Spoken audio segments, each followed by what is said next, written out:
His paw struck metal buried beneath the graveyard soil, the final proof that could bring an empire of lies crashing down. Around him, shadows closed in. Soldiers with guns drawn, orders whispered through the mist to erase what he had just unearthed. He didn't run. He didn't break. He dug harder, faster. Every heartbeat a defiance. Every breath a promise. This isn't the story you're used to.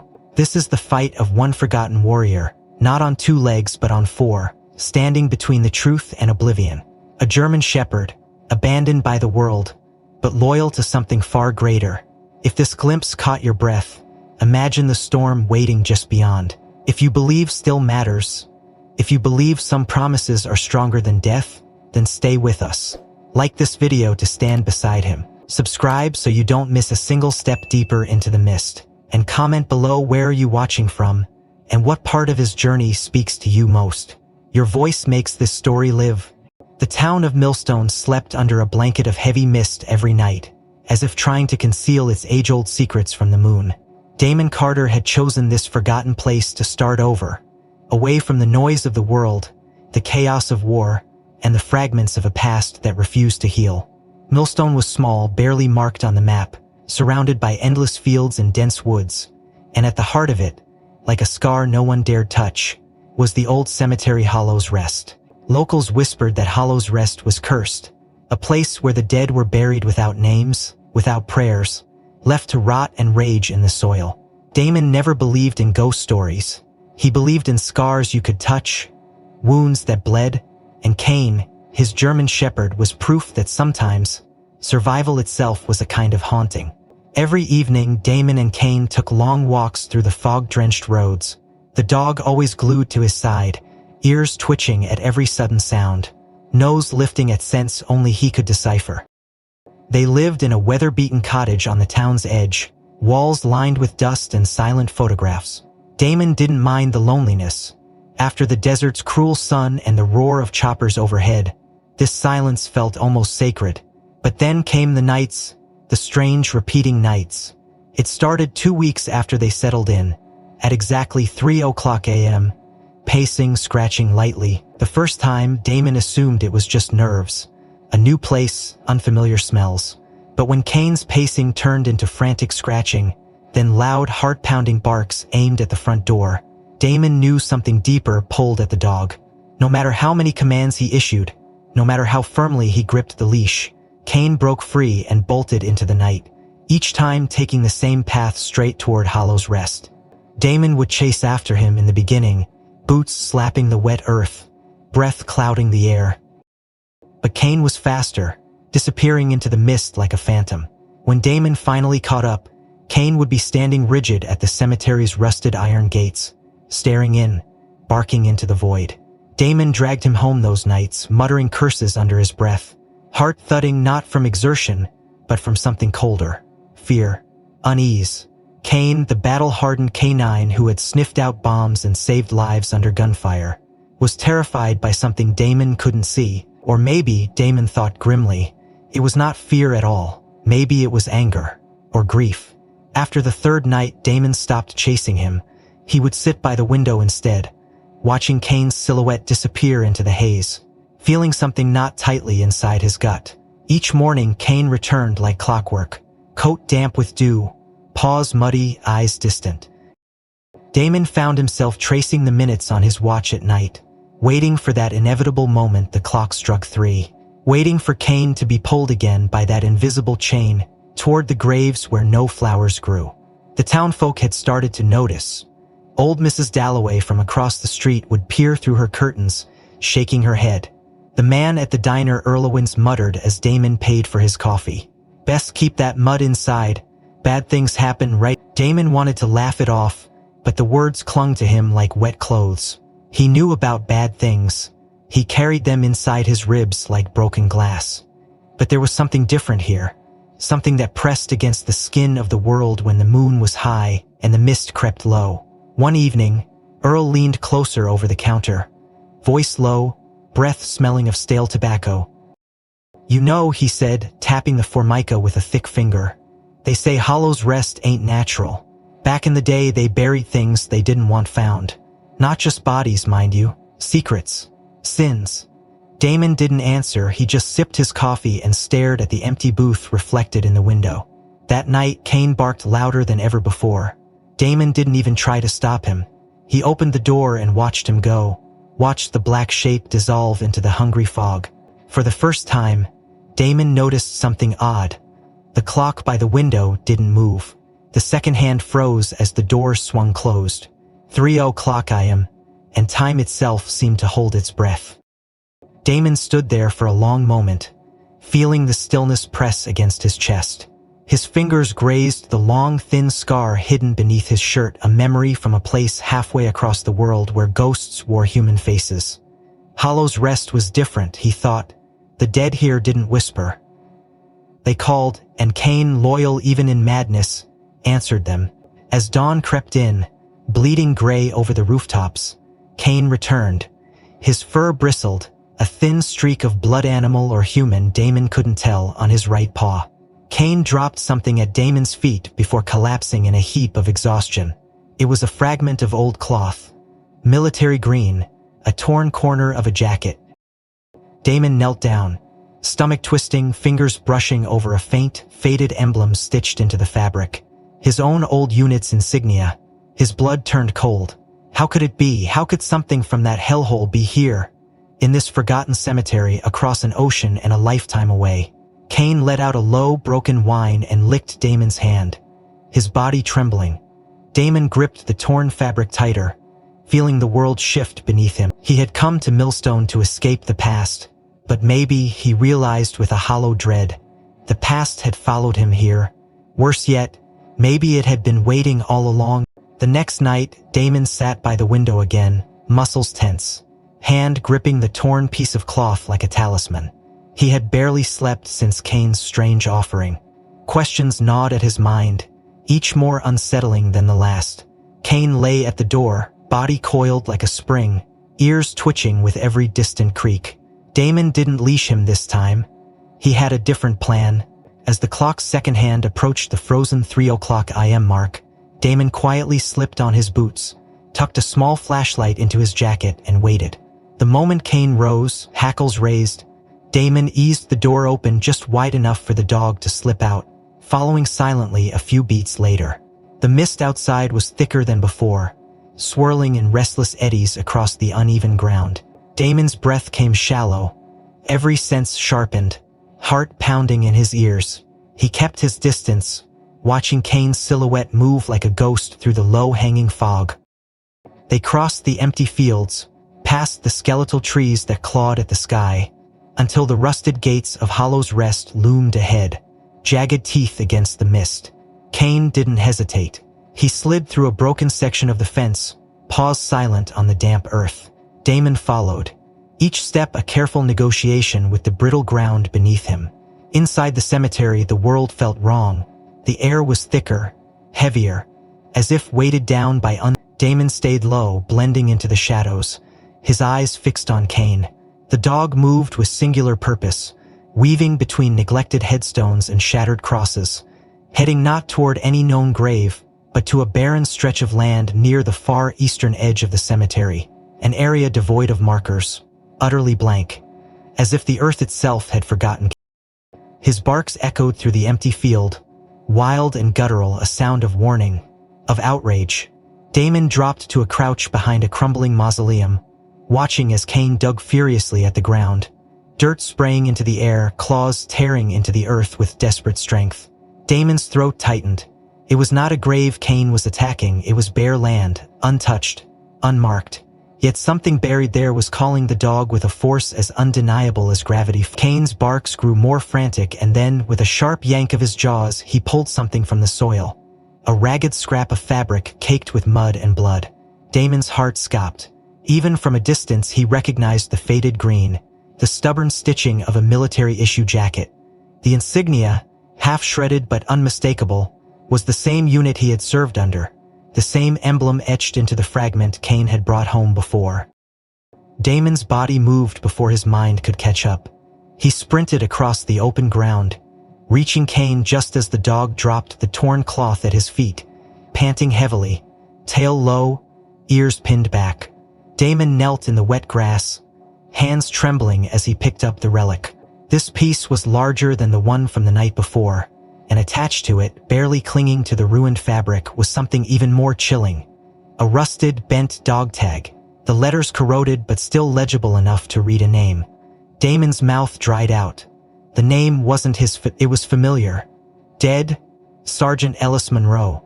Dead, killed in action. Buried overseas, or so they had all been told. Damon squeezed his eyes shut for a moment, feeling the ground tilt beneath him. Kane pressed his nose against Damon's hand, whining low and urgent. Slowly, Damon forced himself to stand, the ruined cloth clenched tight in his fist. He swept the flashlight over the area where Kane had been digging. The beam caught on something else poking through the churned earth, something pale, almost luminescent against the dark soil. Bone. Damon staggered back, bile rising in his throat. A human bone, partially unearthed, its curve unmistakable even in the dim light. This wasn't a coincidence. This wasn't superstition. Something or someone had buried bodies here without graves, without names, without memory, and Kane somehow had known. Damon's mind raced. Had Ellis Monroe really died on the mission like the reports said? Or had he been brought back here, disposed of like garbage, buried in the ground no one dared bless? The questions clawed at him, but there was no time to find answers. Kane stiffened again, head snapping toward the darkness beyond the nearest trees. His growl was low, vibrating through the ground under Damon's feet. Someone was watching them. Damon killed the flashlight instantly, heart hammering against his ribs. He pulled Kane close, backing away from the open patch of earth, scanning the tree line with narrowed eyes. The mist shifted unnaturally, as if parting around some unseen force. A faint crunch of footsteps reached Damon's ears, too deliberate, too slow. Whoever it was, they weren't trying to be quiet. They wanted Damon to know they were there. Damon kept moving, steps silent, Kane glued to his side. They reached the broken fence and slipped back into the fields without daring to look back. The entire way home, Damon felt the weight of invisible eyes burning into his back. When they finally reached the cottage, Damon locked the doors, bolted the windows, and pulled the curtains tight. Kane paced restlessly, tail rigid, ears swiveling toward every sound. Damon sat at the kitchen table, the torn cloth and dog tags spread before him, the horror of what he had seen pressing down on him like a physical weight. He had come to Millstone to bury the war inside himself, to forget the faces, the screams, the betrayals. But the war, it seemed, had been waiting for him all along, buried just beneath the surface, rotting quietly in the soil of Hollow's Rest. Damon leaned back in his chair, exhaustion pulling at his bones, fear gnawing at the edges of his mind. Kane sat across from him, eyes wide and alert, the scar on his muzzle catching the pale kitchen light. Damon's hand found the scrap of fabric again, thumb brushing the rough threads of the old insignia. Something was terribly wrong here, something bigger than a few old ghosts. He didn't know how deep it went yet, but Kane knew. Kane had always known, and now Damon had no choice but to dig deeper, to tear open the past he had tried so desperately to bury. The following morning, a thick unease lingered in the cottage, clinging to the walls, seeping into Damon's skin. Kane refused to eat, his nose constantly tilted toward the door, body rigid with tension. Damon tried to shake off the lingering dread from the night before, but the image of that exposed bone, the rusted dog tag, and the figure hidden beyond the trees refused to release their grip on his mind. He needed answers, but first he needed to understand what he was dealing with. After a restless breakfast that neither man nor dog truly touched, Damon leashed Kane and ventured into town. Millstone in the daylight was no less eerie than at night. Its streets were half abandoned, its buildings leaning into each other like drunkards seeking support. Damon walked to the diner, the one place where old men still nursed bitter coffee and gossip hung thicker than smoke. Earl was there, as usual, perched at the counter like a crow, his sharp eyes flicking up the moment Damon entered. Damon approached slowly, Kane pressed close to his side, the murmur of conversation dimming around them. Earl squinted at him, a deep furrow carving between his brows. "You look like hell, Carter," he said, voice rough as gravel. Damon sat without responding, letting the silence fester until Earl leaned in. "You've been poking around Hollow's Rest, haven't you?" Damon stiffened. Not answering, but that was answer enough. Earl exhaled heavily, running a hand over his bald scalp. Around them, the diner's few patrons found reasons to leave, shuffling out into the misty morning until only Damon, Earl, and the waitress remained. Earl lowered his voice to a raspy whisper. "Ain't right. What's buried out there?" he said. Damon's fingers tightened around Kane's leash. Do you mean?"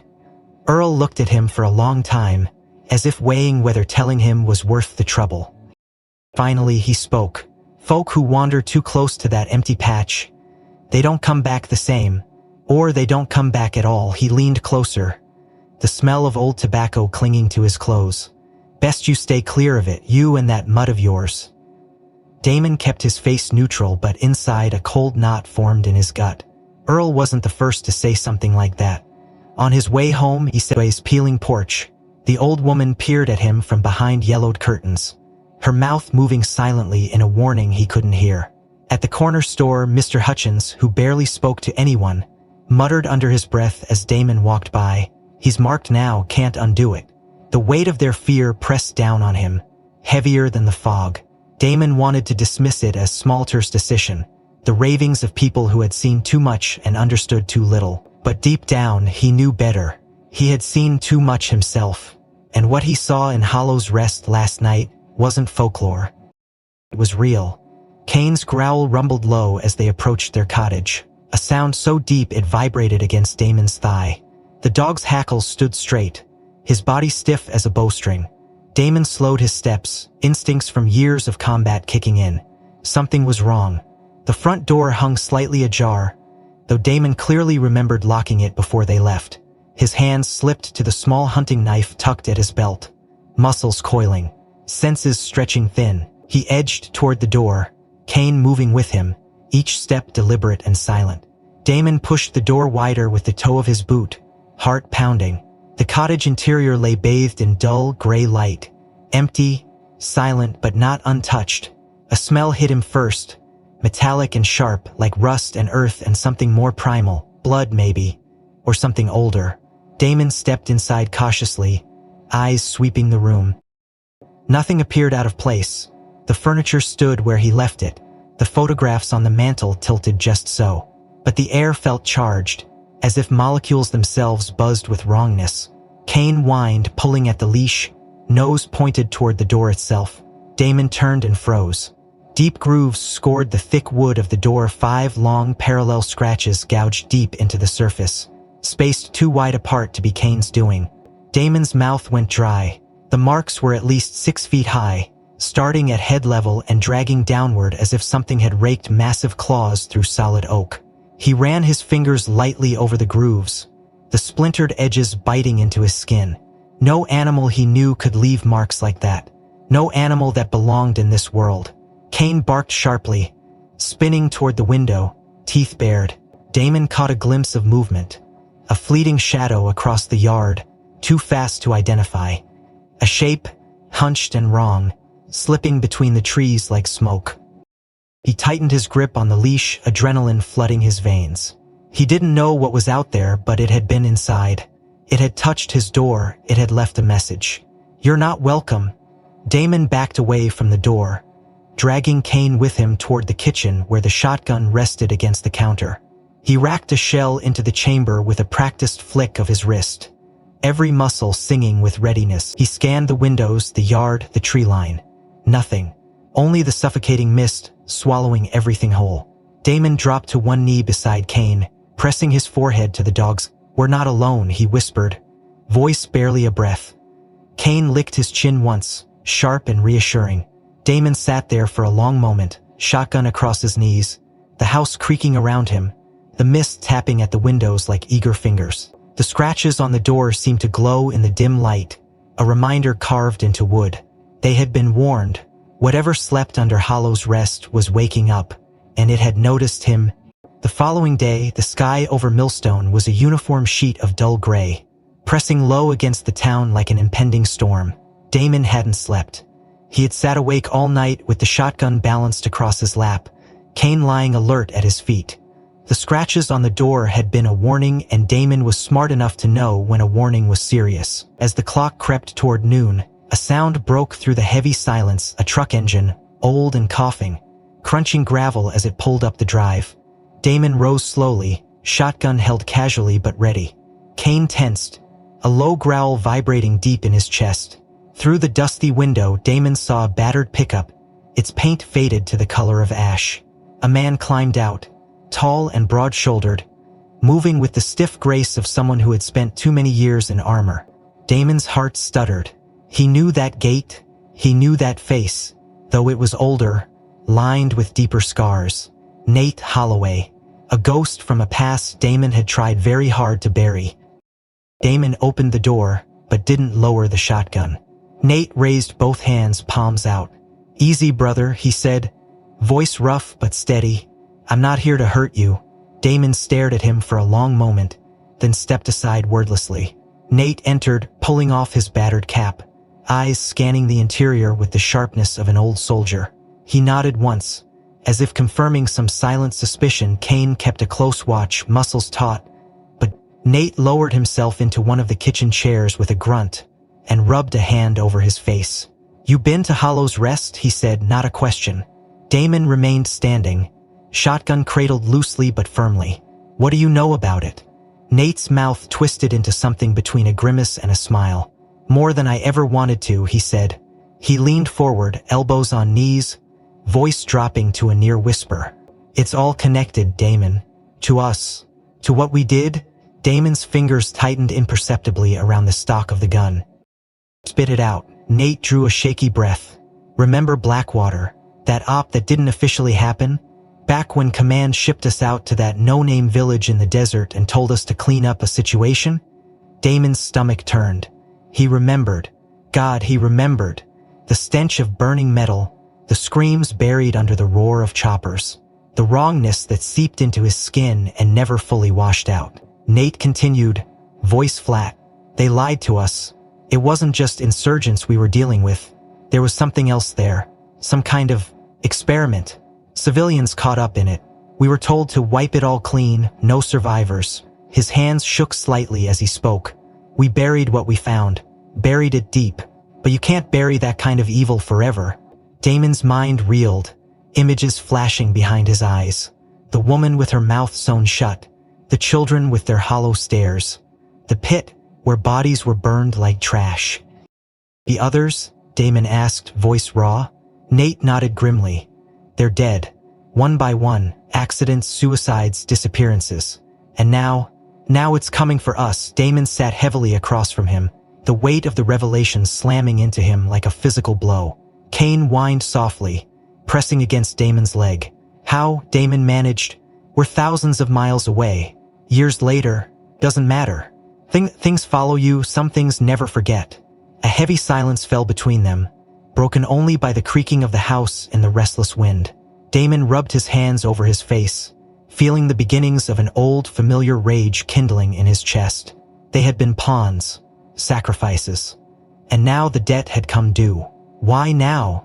he asked, almost to himself. "Maybe we triggered it somehow.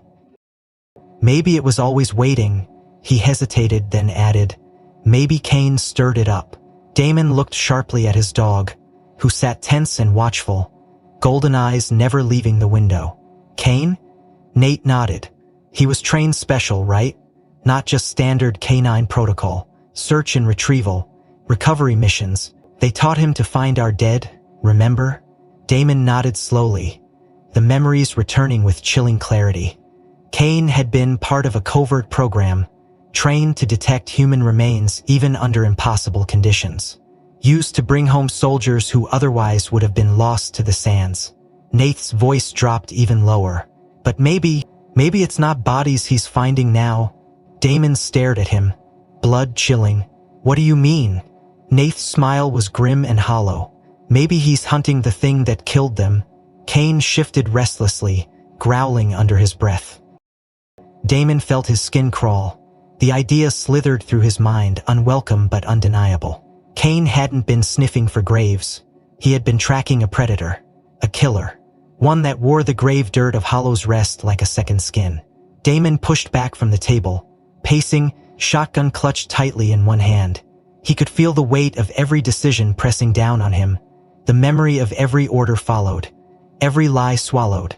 They had unleashed something in that desert long ago, something that didn't care about borders or time. And now it was here, hungry, relentless.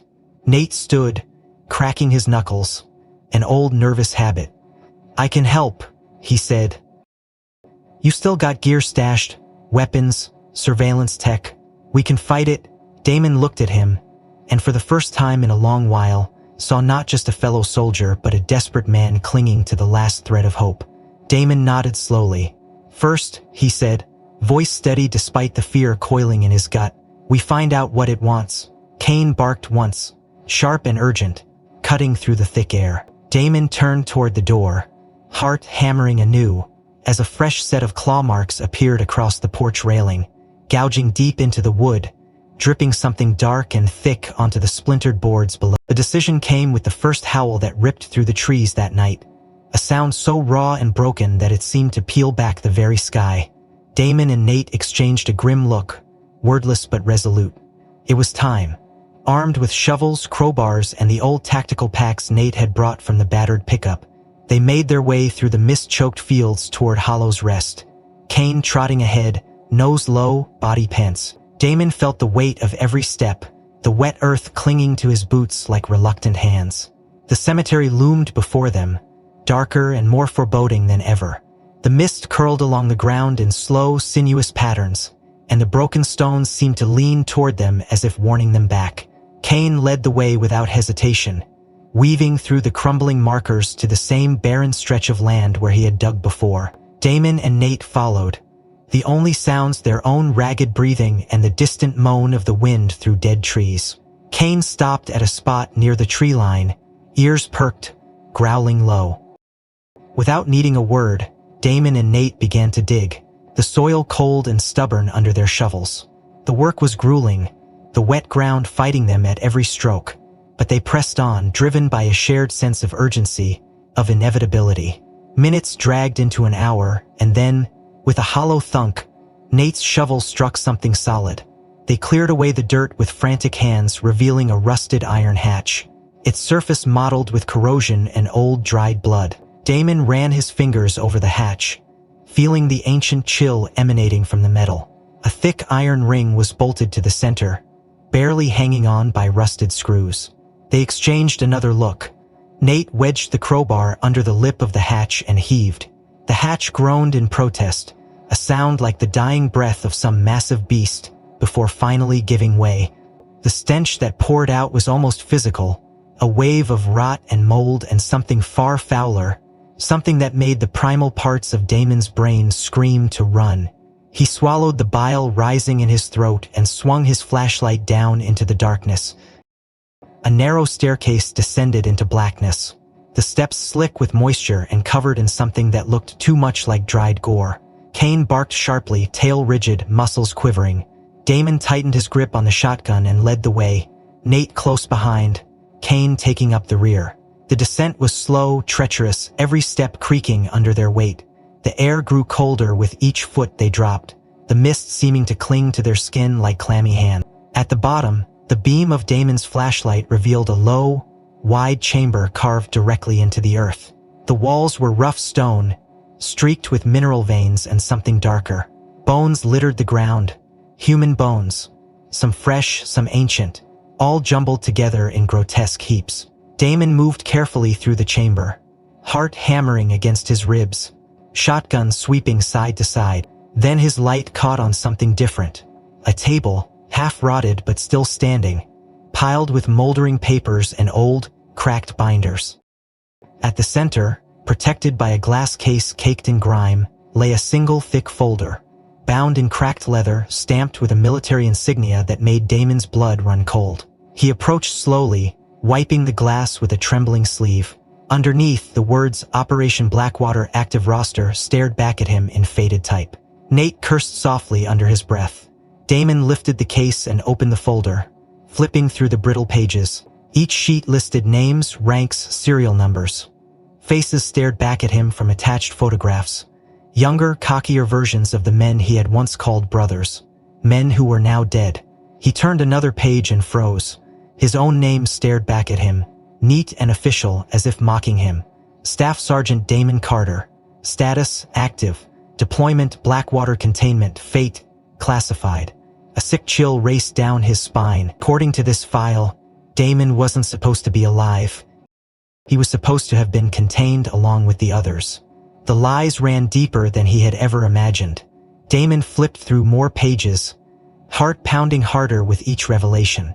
There were orders signed by commanders long since disgraced, authorizations for cover-ups, and chilling memos detailing acceptable collateral damage.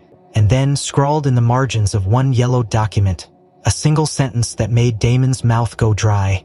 Subject K9 Unit, Secondary Objective Recovery and Elimination. Damon stared at the words, unable to move, unable to think. Kane, standing beside him, whined low in his throat. Damon knelt and pulled Kane close, feeling the dog's heart hammering in sync with his own. They had been expendable, tools to be used, discarded, forgotten. But something had gone wrong. Somehow they survived. And now something or someone wanted to correct that mistake. Nate shifted uneasily beside him. "We shouldn't be here," he muttered, voice tight with fear. Damon rose slowly, the folder clutched tightly in his hand.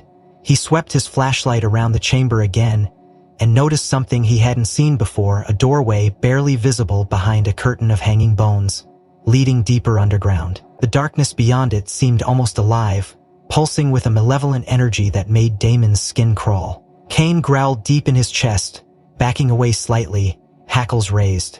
Damon stared at the doorway, a terrible certainty settling into his bones. Whatever they had unleashed all those years ago, whatever had been buried and forgotten, was not content to stay hidden anymore. It was awake, it was watching, and it was waiting for them to take the next step. The darkness outside the chamber seemed thicker as Damon and Nate climbed back into the night, Kane leading the way with his head low and teeth bared. The rusted hatch slammed shut behind them with a hollow clang, sending a shudder through the ground beneath their feet. They said nothing as they crossed the cemetery, the mist swirling tighter now, tendrils curling around their legs like hungry fingers. Damon felt the weight of the folder in his pack like a stone, the names within it a litany of the dead and the damned. As they neared the broken fence, Kane stiffened, his body going rigid, a low, warning growl vibrating in his chest. Damon stopped instantly, shotgun raised, eyes scanning the darkness.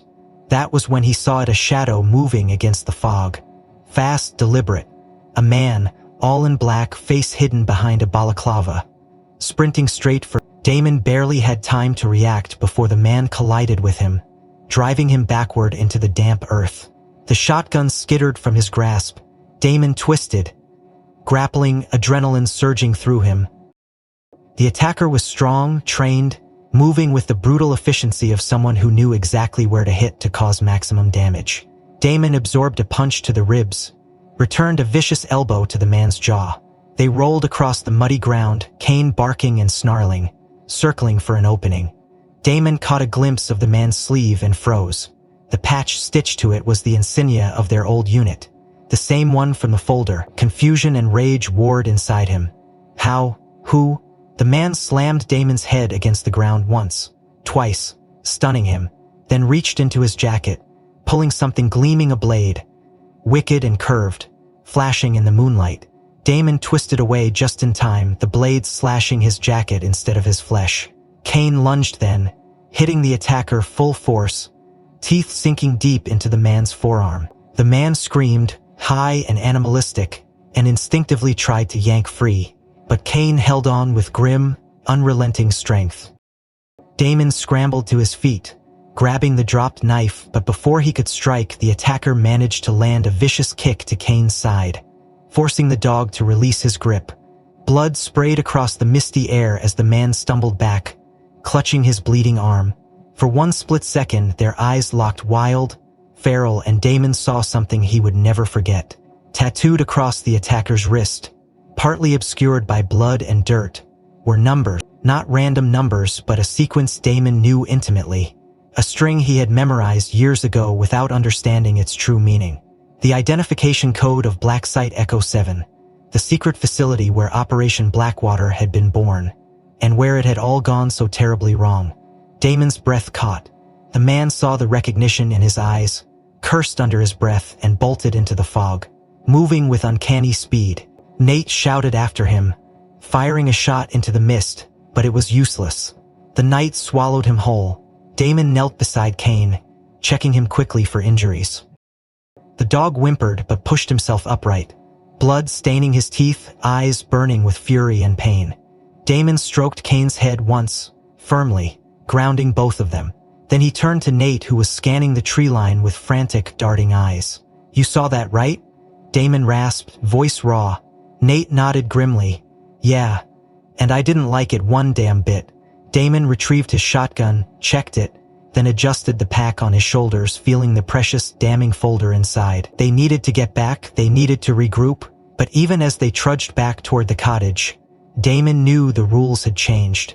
They were no longer just uncovering old sins, they were being hunted by the remnants of a system built on lies and blood. The attack wasn't random, it was a message, a promise. The mist thickened around them, the winds rising to a low, mournful wail. Kane stayed close to Damon's side, limping slightly but determined, head high. As they reached the clearing near the cottage, Damon slowed. The front door hung open again, creaking on its hinges. Nate raised his weapon automatically, stepping ahead, but Damon grabbed his arm, shaking his head. Whoever or whatever had broken in didn't care about stealth anymore. It was escalation, a declaration of war. They stepped inside carefully, Kane leading, nose twitching, teeth bared. The living room was wrecked, furniture overturned, papers scattered, photographs smashed. Across the far wall, carved deep into the wood with something that had gouged straight through the paneling, was a symbol Damon recognized with a sick jolt, the emblem of BlackSite Echo 7, twisted and warped, surrounded by claw marks. Blood dripped from the tips of the carved lines, fresh and glistening. Nate cursed softly under his breath. Damon moved closer, heart hammering, eyes scanning every corner of the wreckage. On the floor, near the hearth, lay another folder, different from the one they had found in the bunker. Damon picked it up, hands shaking. Inside were photographs, grainy, black and white, of every member of their old unit, each one crossed out with thick black ink, except for two: Damon Carter, Nate Holloway. Damon's throat tightened. They were the last, and whoever had come for them wasn't going to stop until the ledger was balanced. Kane barked suddenly, spinning toward the back door, hackles raised, body rigid. Damon and Nate spun to follow his gaze, weapons ready. Inside, just beyond the broken threshold, the mist boiled and churned as if something massive stirred within it. Unseen but felt, a living presence seething with rage and hunger. A shadow moved at the edge of vision, too fast to track, too large to be human. Damon's grip tightened on the shotgun, breath shallow, pulse roaring in his ears. The night seemed to close in, the house shrinking around them, the air growing thick and heavy with the weight of inevitability. Kane growled deep in his chest, a sound so low it was almost below hearing, and Damon knew without doubt they had crossed a line that could never be uncrossed, and now the darkness would not stop until it had claimed them completely. Sleep became a battlefield Damon could not escape. Every time he closed his eyes, the dreams came, vivid and relentless, a tide of memories that didn't feel entirely his own. He saw faces he had once trusted twisted in accusation, their mouths moving without sound, their eyes burning with betrayal. Ellis Monroe, Jacob Harlow, even the captain, all of them reaching for him from the darkness, mouths forming the same word over and over. Damon would jolt awake, gasping, sweat-soaked, heart hammering against his ribs as if trying to escape his chest. At first, he tried to rationalize it, blaming stress, fear, the old scars of war reopening under the pressure of the new threat. But it wasn't that simple. Each night, the dreams grew sharper, more detailed, revealing slivers of events he couldn't remember happening, whispers of orders he didn't recall giving, flashes of violence he couldn't deny yet couldn't fully claim. They weren't dreams, Damon realized with mounting horror. They were memories, suppressed and twisted, fragments of a past he had been made to forget. The manipulation went deeper than he had imagined. BlackSite Echo 7 hadn't just ordered deaths and buried secrets. They had rewritten the minds of their soldiers to suit their needs. Damon lay awake, staring at the ceiling as the pieces clicked into place. a puzzle built on blood and betrayal. They had marked him for death not simply because he knew too much, but because somewhere buried in his mind was the truth. The real truth about Blackwater, about what had been done in that nameless village overseas, and what had followed them back home like a curse. Kane sensed his turmoil, pressing close to Damon's side, his steady presence anchoring him when the walls seemed to close in. It was Kane who insisted they move, nudging and whining at the door until Damon finally gave up resisting and followed him into the misty night. The moon was a pale smear behind clouds, casting just enough light to navigate the broken roads and abandoned fields. Damon didn't ask questions. He trusted Kane's instincts more than his own battered mind. They crossed Hollow's Rest again, the ruined gates yawning open like a wound in the earth. Kane led him not to the usual barren stretch, but deeper, through rows of ancient graves so weathered the names had been lost to time. The dog moved with urgent precision, sniffing the ground, ears twitching, tail rigid with focus. Damon followed silently, shotgun slung across his back, senses straining in the thick, wet air. Finally, Kane stopped before a crumbling headstone half swallowed by the earth. The inscription was almost illegible. The stone cracked and eroded, but Damon brushed away the moss and grime, heart slowing painfully as the letters came into focus. Staff Sergeant Damon Carter, KIA. Date of death 5 years ago. Damon stared, numb, mind reeling. According to this official government-issued marker, he was already dead. Declared killed in action, buried, forgotten. His fingers traced the worn letters, the chill of the stone sinking into his bone. The dreams, the attacks, the fear gripping the town, they all pointed to the same brutal reality. He wasn't just being hunted. He was an anomaly, a loose end in a story that had already been finished, at least on paper. Black Site Echo 7 had tied off the narrative neatly. Damon Carter, loyal soldier, died a hero. The man standing here now, breathing, bleeding, remembering he wasn't supposed to exist. Kane whined low, pawing at the earth in front of the gravestone. Damon dropped to one knee beside him, brushing away more dirt, revealing a small, rusted metal box buried at the base of the stone. He pried it loose with trembling hands, heart pounding in his ears. Inside were photographs, faded and cracked, showing scenes he didn't remember living through operations in unknown territories. Brutal interrogations, covert executions. Each image painted a damning portrait of a man who looked like him but whose eyes were hollow, empty, obedient. A soldier stripped of choice. A puppet. A ghost. Damon closed the box, his hands shaking so hard he nearly dropped it. He rocked back on his heels, staring at his own grave, feeling the cold hand of dread settle over his heart. This was why they were coming for him. This was why Kane had led him here. Not just to remember who he was, but to understand what had been done to him. Somewhere deep in the recesses of his mind, buried under layers of fear and obedience, the real Damon Carter was clawing his way back to the surface. Kane nudged his shoulder gently, grounding him, reminding him he was not alone. Not anymore. Damon rose slowly, the box clutched tight, the image of his own tombstone burning into his mind. Around them, the mist thickened, swallowing the world in swirling gray. In the distance, a low hum began to build, vibrating through the ground. A sound Damon recognized from his nightmares. The heavy thrum of helicopters, the mechanical heartbeat of war machines stirring from their slumber. He tightened the straps of his pack, adjusted the shotgun, and turned his back on the grave that bore his name. He was supposed to be dead, but he was very much alive, and he was done running. Fell into step beside him as they moved back through Hollow's Rest, the cemetery watching silently, the mist parting before them like a curtain drawn back to reveal the next act of a play, written in blood and the sky over Millstone burned a sickly orange as sunset bled into night, the mist curling tighter around the broken streets like a noose. Damon returned from Hollow's Rest, with the metal box tucked under his arm, and a weight on his chest heavier than any armor he had ever worn.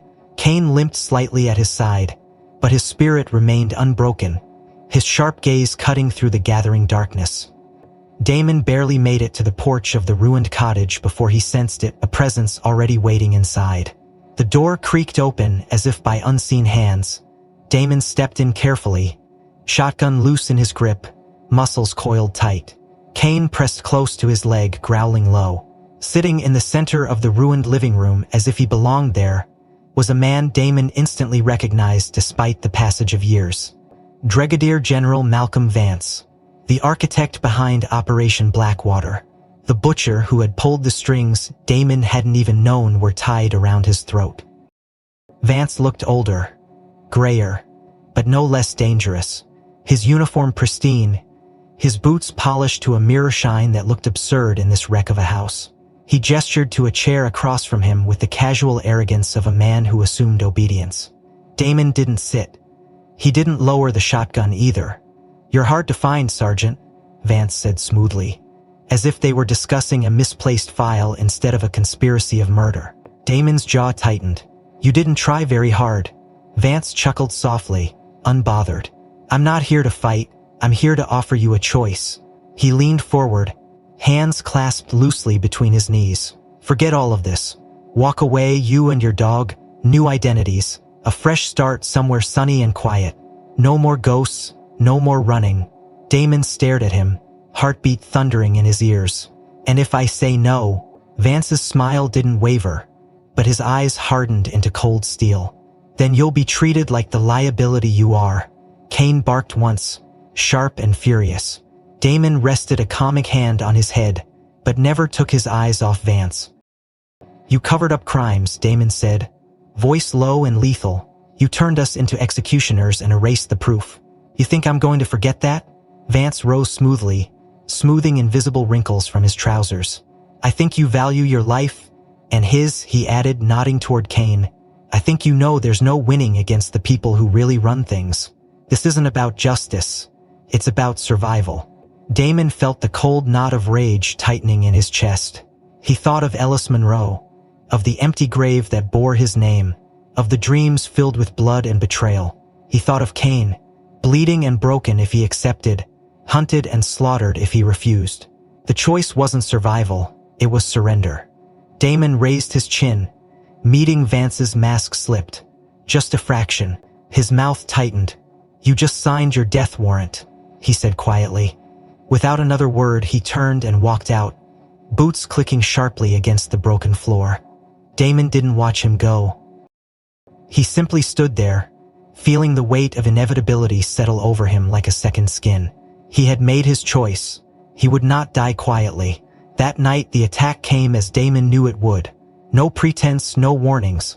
Just the shriek of shattering glass and the roar of flashbangs as the front windows exploded inward, filling the air with smoke and blinding light. Damon grabbed his shotgun and dropped to a crouch, Cain already at his side, snarling. Shadows poured through the gaps, figures in black, armed and armored, moving with military precision. Damon fired once, twice, dropping the first two through the door. Cain launched himself at a third, knocking him flat, teeth sinking into the man's arm with bone-snapping force. The fight was brutal, chaotic. Damon moved through the smoke like a wraith, instincts honed in battle carrying him from cover to cover, shotgun bucking in his hands. He heard Nate somewhere upstairs, shouting curses and firing wildly. But there were too many. Damon caught a flash of movement to his left, turned and saw the muzzle flash a split second before the bullet found its mark. Pain exploded through his side, hot and wet. He stumbled, gritting his teeth, refusing to fall. Cain snarled and hurled himself at the shooter, a blur of muscle and rage. The man screamed, falling back, but another came from behind, swinging a bat. Damon tried to warn Cain, but it was too late. The blow caught Cain square across the ribs with a sickening crack. The dog yelped, a sound that tore something loose in Damon's soul. Cain crumpled to the ground, struggling to rise, blood staining the floor beneath him. Fury like Damon had never known surged through him, blinding and pure. He dropped the shotgun, drew his knife, and charged into the fray with a roar that shook the walls. The fight became a blur of steel and blood and smoke. When the last attacker fell, Damon stumbled to Cain's side, falling to his knees. The dog's breathing was shallow, his eyes glazed with pain but still conscious, still fighting. Damon pressed both hands to Cain's side, trying to stem the bleeding, heart hammering in helpless rage and terror. "Hold on, buddy," he whispered fiercely. "You're not done yet. You hear me? You're not done." The Athleps' house was a ruin.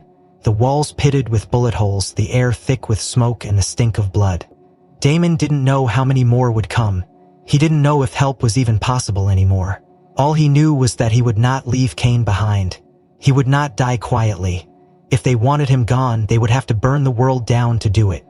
Damon lifted Kane gently into his arms, cradling the dog against his chest despite the pain lancing through his wounded side.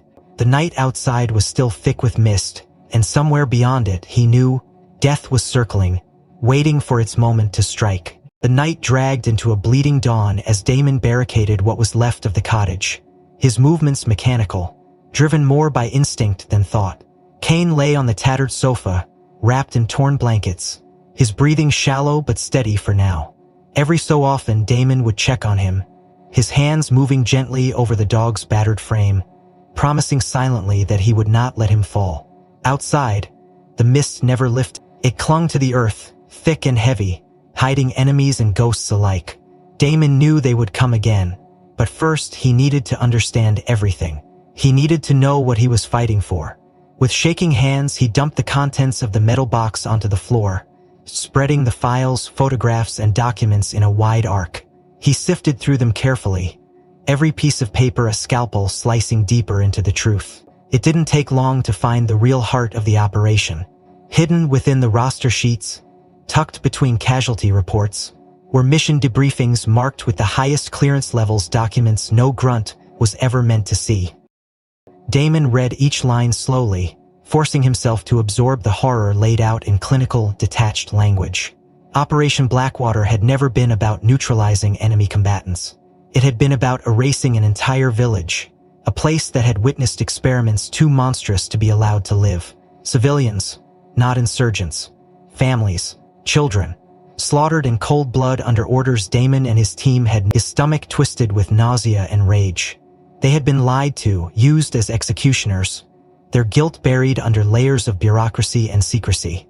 And when whispers had started, soldiers questioning orders, struggling with the nightmares, they had been silenced.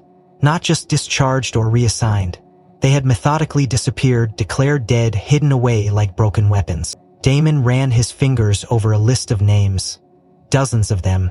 Soldiers he had trained with, fought beside, laughed and bled with. All gone, all erased to protect the lie. His vision blurred with fury, but he forced himself to keep reading. There was more, much more. Another document, older than the rest, yellowed and brittle, caught his eye. Personnel transfer subject Marcus R. Carter.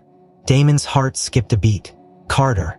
He scanned the page, the words leaping out at him like knife strikes. Marcus Carter, civilian contractor, genetic donor, subject B-17. Last known location, village site Bravo, classified containment. Status, eliminated during Event 0. Damon stared at the paper, his mind refusing to process it at first. Marcus Carter, civilian contractor, not a soldier, not an insurgent. A man who had been caught up in whatever sick experiment Blackwater had been trying to erase. Eliminated. Wiped out like the others. And then the final shattering blow. Genetic donor. Subject B-17. Damon closed his eyes, the room tilting around him. B-17 had been his code designation during training. A number stamped on every document, every medical file. He had always thought it was just bureaucracy. Just military coldness stripping away humanity for efficiency. But it wasn't random. It wasn't meaningless. Marcus Carter hadn't been just another casualty. He had been Damon's father. Damon's fists clenched the paper so hard it tore in his hands. The betrayal was absolute. Bony. He wasn't just a pawn sacrificed in a cover-up. He was the living evidence of Blacksite's sins. A living legacy they had tried to erase before he could ever discover who he was or where he came from. Kane stirred weakly on the sofa, letting out a soft whine. Damon crawled over, pressing his forehead against the dog's.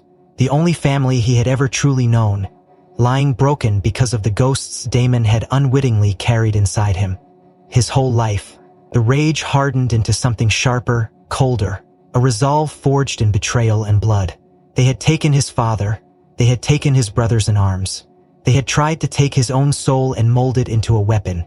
And now they wanted to finish the job. Damon rose slowly, gathering the documents into a battered duffel bag, slinging the shotgun over his shoulder. He checked the ammo supply low, but enough for one final stand. He wasn't going to run, he wasn't going to hide. He would drag the truth into the light even if it burned him alive to do it. As he moved toward the door, Cain struggled to rise, whining insistently. Damon knelt, placing a steadying hand on his side. "You stay here," he whispered. "Rest, heal." But Cain growled low, defiant even in his wounded state, dragging himself upright with trembling legs. Damon's throat tightened. Loyalty was not something given lightly. It was earned in blood and battle and moments like this. He nodded once. "All right, partner. We finish this together." The morning light began to bleed through the mist, pale and sickly, painting the landscape in shades of dying ash. In the distance, Damon could hear engines rumbling, armored trucks, helicopters, the full weight of the machine rolling toward him to crush the last flicker of defiance. He adjusted the duffel on his back, felt the comforting weight of the shotgun in his hands, and stepped out into the mist, Cain limping at his side, ready to face whatever came next. The mist thickened with every step Damon took away from the broken remnants of his home, Cain limping stubbornly at his side, refusing to yield. The rumble of engines grew louder behind them, a steady, inevitable drumbeat of death closing in. But Damon ignored it, his mind set, his path clear. They weren't running from the enemy now. They were running towards something older, something that had been waiting in the shadows long before Black Site Echo 7. Cain tugged at the leash, weak but determined, guiding Damon through the forgotten back roads of Millstone, across the barren fields that once served as the town's heartbeat before rot and fear claimed it. Damon trusted Cain implicitly, sensing in the dog's urgency a final purpose, a last mission to complete before the end. They reached the edge of Hollow's Rest just as the first armored trucks crested the hill behind them, headlights cutting brutal swaths through the mist. Damon spared them a glance, then tightened the strap on his duffel and pressed forward. Cain led him not to the old graves they had haunted before, but deeper into the cemetery's heart, where the ground turned uneven and wild, where even the boldest headstones had crumbled into forgotten dust. There, beneath a twisted oak tree whose roots clawed at the sky, Cain stopped, panting heavily, body trembling from the effort of staying upright. He pawed at the earth, whining insistent. Damon dropped to his knees beside him. His fingers struck something solid, a battered metal tin, rusted and sealed with wire. He wrenched it free, heart pounding, pried it open. Inside, wrapped in oilcloth stained dark with age and something darker still, lay a small leather-bound book, the edges frayed, the cover cracked but intact. Damon's hands shook as he unwrapped it, revealing the words scrawled in a familiar, trembling hand. Marcus Carter, his father's name, his father's voice, trapped on fragile, dying pages. He opened it carefully, the scent of blood and earth rising with the first brittle crackle of paper. The entries were short, fragmented, but vivid. They spoke of hope, betrayal, terror, of a man caught between doing what was ordered and doing what was right, of a secret so terrible it had to be buried, even if it cost him his life. Damon's throat tightened as he read the last entry, barely legible through the smudges of blood. "If you find this, know that I fought. Know that I loved you even if I never met you. Do not let them win. Do not let them turn you into them."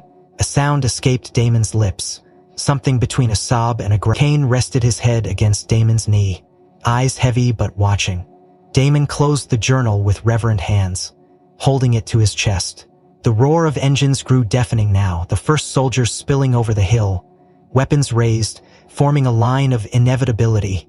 Nate's voice crackled over the battered radio clipped to Damon's belt, frantic and broken. "They're coming, brother. You gotta move. You gotta fight." Damon stood slowly, feeling the weight of every loss, every betrayal, every drop of blood spilled on soil that never asked for it. He looked down at Cain, who struggled but managed to rise to his feet, standing at his side like he had in every battle, in every storm. Damon scanned the graveyard, the place where secrets festered like open wounds. He thought of the men who had died believing they were fighting for something noble, the innocents erased to protect cowards, the father he never knew sacrificed for silence. He could fight, he could make them pay, he could burn the world down around them, but it wouldn't bring back the dead. It wouldn't heal what had been broken, and it wouldn't free him from the chain they had wrapped around his soul. Damon knelt beside the twisted oak, digging again, deeper this time, carving out a space in the earth with his bare hands. He placed the journal inside, along with the metal box, the photographs, the files. Every piece of truth he had ripped from the jaws of the past.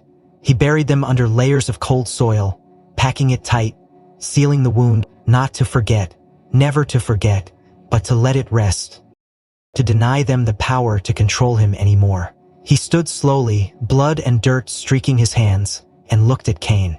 The dog wagged his tail weakly, a tired but determined motion. Together they turned away from the oak, away from the soldiers pouring into Hollow's Rest. Damon walked with his head high, Kane at his side, past the rusted gates, past the rotting fences, back into the mist that welcomed them like an old friend. The soldiers searched the graveyard for hours but found nothing. No man, no files. Only graves, silent and cold. And every night afterward, at exactly 3:00 a.m., a lone German shepherd was seen sitting by the twisted oak, guarding something precious, something sacred, something no machine or bullet could ever destroy. Damon Carter, the man who was supposed to be dead, had finally laid his ghosts to rest, and some truths, once buried, could never be silenced again. If you felt the weight of Damon and Kane's journey, if their fight for truth and freedom touched you, don't forget to like and subscribe to stay connected with more powerful stories like this one. Which moment struck you the most? Was it the discovery of Damon's own grave?